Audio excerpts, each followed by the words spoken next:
The Pond family were from upstate New York, and they immigrated here. They immigrated to Illinois in 1844. They lived just south of Waukegan, but they were renting a farm there. And Willard Pond, the father of the family, was quite interested in having his own farm. He wasn't making enough as a renter, so he decided that they would look in Wisconsin. His sister preempted a 120-acre piece of property in the town of Alto. I think he knew exactly where he was coming. I think he headed right for that preemption property and decided that he would buy it from his sister. James Pond was the oldest. He was 9 years old. His brother Lewis was 2 years younger. Homer was a couple years younger than that. So these are really quite young children.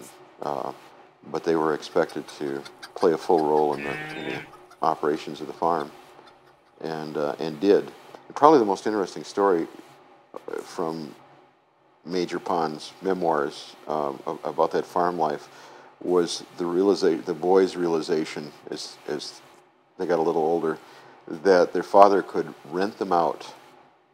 They were his property, and he could basically rent them out to the neighboring farms for wages, and that apparently was a very common practice among the Yankee farmers who settled here. They were indentured basically until they were 21. Father Willard was an ardent abolitionist, and his sons inherited that from him, but I think they never put the two things together. The indentured nature of their servitude, I think they never compared it to slavery. I think James finally understood it in those terms, but I'm not sure anyone else in the family did. Certainly his father did not. That was just the nature of things. You had a lot of children, and they earned money for the family. But yeah, James in his memoirs mentions that as something that he was worried about. He was going to be sold into servitude. These are his words: sold into servitude, and never to see his mother again. I mean, essentially that was how he felt, looking back on his boyhood. George at that point was quite young. This would have been in the early 1850s.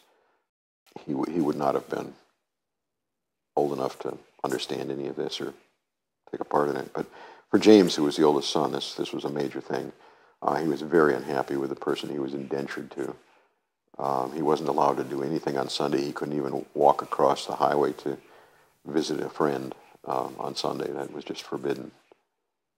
He wasn't allowed to go back to the family home here in Alto on a Sunday because that involved walking. You weren't allowed to do that. So it was a very severe household that he was working for, and he was tremendously uncomfortable. And what it led to, actually, and this is probably why it happened to a lot of families, was that the children left home at a fairly early age. James basically left home by the time he was 15 and went out and made his own living for the rest of his life.